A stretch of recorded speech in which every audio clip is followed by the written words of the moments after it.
There's a lot of anecdotal advice around on improving your marriage. But if you want something you can really use that will actually make a difference and reignite your marriage, check out the link in the description below.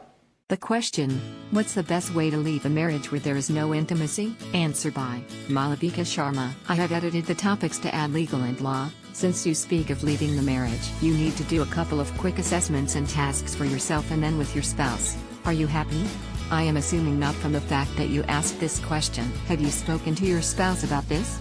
If not, speak to your spouse. Go to a marriage counselor if needed. Seek the intervention of trusted family or friends, if you both so desire. Work on making this marriage work, for both of you. If you fail, and you need to leave your marriage, you have the following options. Move out, and live as a legally separated couple.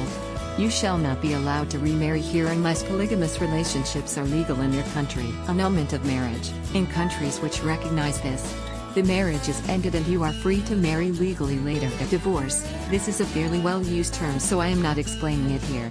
This too shall allow you to legally marry again. You need to seek legal help to leave your marriage. Please speak to your local lawyers who know your country laws. Answer by Sue Francis. Why leave? You have already made a commitment to this person.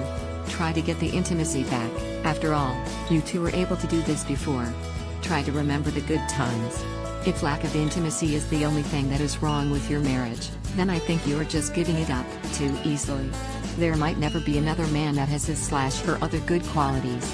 I am rather you as well, that you didn't just marry this person for lack of intimacy. You guys were friends, weren't you? You guys still love each other, don't you?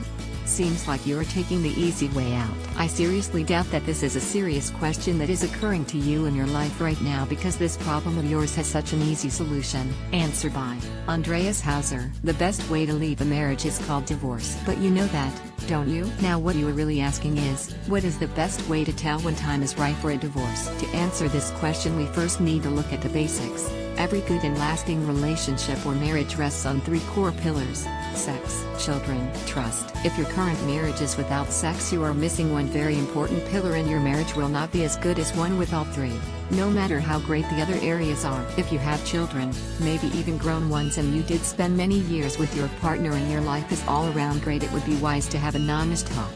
Maybe an open relationship where sex outside the marriage under certain conditions is allowed would be an option. This way you could maintain your life, your children would still have two parents, and no one has to suffer from lack of sex. If on the other hand you are still fairly young, say 35 or lower, and no children are involved, you may want to consider a divorce sooner rather than later. Your current marriage has no children and no sex, and even trust seems to have problems. Part of trust is to take care of your partner's needs, and ending sex one-sided is a breach of trust. You can do better.